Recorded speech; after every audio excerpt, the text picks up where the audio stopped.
morning. It is Wednesday, April I have no idea, day, God only knows what, of quarantine. And what point? I don't really care which day it is. It matters that I woke up. It matters that I have people in my life that care about me. And it matters that I have a chance to affect others around me. And that's really all it comes down to. Morning, Joanne. You're always the first to join. I love it. um, Today's going to be an interesting one to see what comes out of my mouth. I wanted to talk about the adversity that we're going through. Morning, Joanne. I wanted to talk about the adversity that we're going through. So far, 2020 for a lot of people has been kind of a bust. But for me, it's actually been a heck of a lot better than 2019. So let me tell you about the worst week of, well, definitely the last few years, but possibly my life. In June last year, I went through probably the toughest period of change that I've ever had to go through. Yeah, maybe not quite the toughest, but it's close. And that's really what we're seeing here is, morning, Jeremy, is change. And change is the only constant that we have to deal with. So there was a week back in June of last year where everything just went wrong at the same time. It started out on the Saturday. The girl I thought I was going to spend the rest of my life with broke up with me over a text. And that in and of itself wouldn't have been the worst thing in the world. You know, that's something that you can endure. But what happened after that just kind of snowballed everything. So that happened on the Saturday. Of course, you go through the emotions and you don't get any sleep and you don't eat for a few days. And then on the Monday, I found out my dad had cancer. Thankfully, for those who know him, it's gone for now. He's still got some health issues, but the cancer's gone. And then on the Tuesday, my uncle died, which sucked even more. Morning, Carlton. And then on the Thursday, I lost a deal that would have, morning, Davey, would have made my year. I lost about $30,000 in a deal on the Thursday, and there was nothing I could do about it. It just happened. All of that added up, and at that point, I was starting to think, wow, this sucks, because now I got to go get a job, and ended up going back to the film industry that I didn't like. Went to my uncle's funeral on the Saturday, and then on the Sunday night, I was sitting at home, and the door rang about 8 o'clock at night, and I was served by a process server with a lawsuit for $24 million from a car accident the year before that wasn't my fault.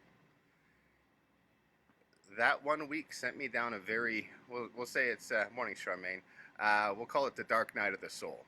Morning, Kay. It was tough, man. It was very tough. And I share this not to be sad and not to be looking for sympathy, but to understand how much we can endure and still keep going. And especially because the people around me were the ones that kept me sane.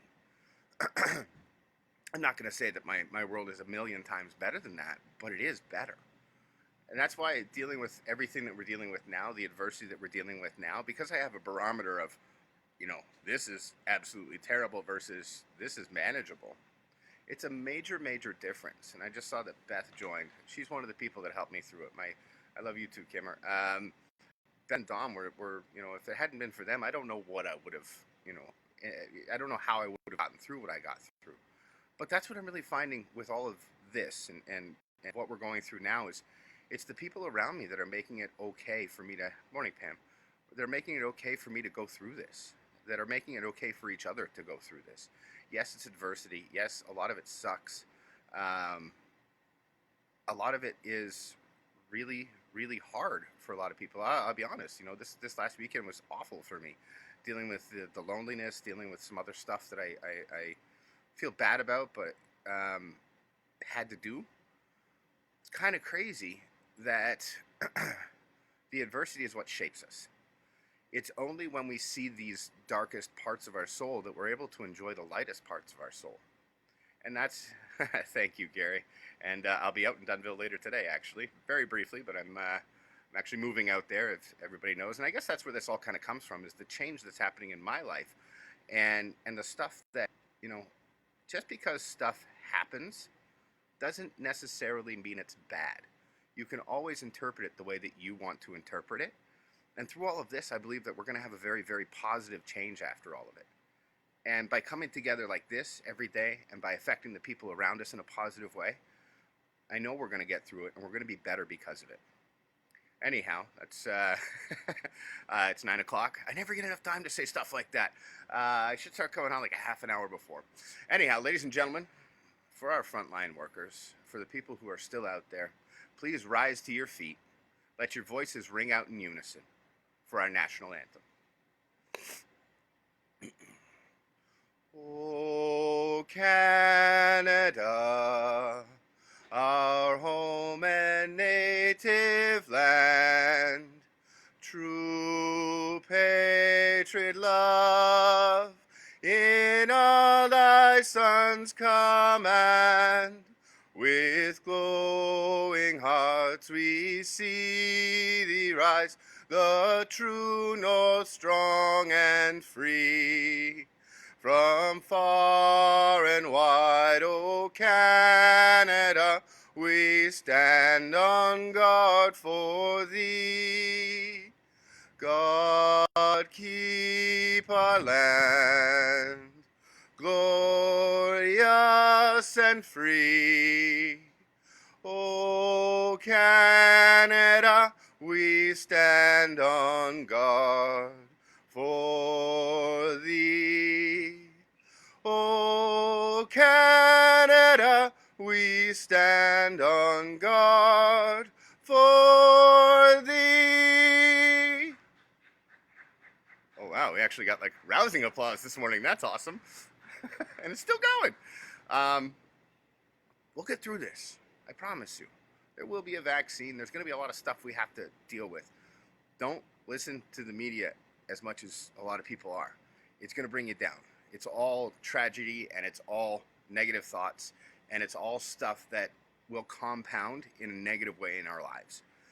Listening to stuff like this, doing things for the people around you, that's what's going to get us through this. We will endure. We will survive. Yes, there's going to be a lot of tragedy and there's going to be a lot of bad things about it. But concentrating on that does not make us better. That's awesome, Carlton. I love it. So in about a week and a half, I am moving to Dunnville for at least the summer. Thank you, Jody, for being amazing, helping me in a time when I need help. I'm doing without you. Gosh, I'm almost tearing up thinking about it. Better that sing every morning at 9 a.m. because I'm going to be there. I'm not going to be here anymore. And I love you guys. And I thank you for every morning that you guys join and support me and support each other and come on here and do something to make the world better. Because Lord knows there's a lot of people doing stuff to make it worse. Anyhow, that's it for me today. I hope there are a lot of good people, okay? There are absolutely a lot of good people, and they come together in times like this. And we're seeing a lot of positive things. I'm hearing some great things coming out of my hometown. I love you guys. I really do. I can't wait to get out there and see the change that comes with it. I got nothing else to say, which is a weird thing. I just, I want to express my gratitude for you, for all frontline workers, and for the fact that I woke up today and I have another chance to shape my life the way that I want it and help shape the lives of the people around me. So now, have a fantastic day. I love you. Go change somebody's life today. Do something that makes somebody else smile. Thanks, Donna. Have a fantastic day. I will see you tomorrow at 9 a.m. And remember, every single voice singing with us in the morning counts. Take care.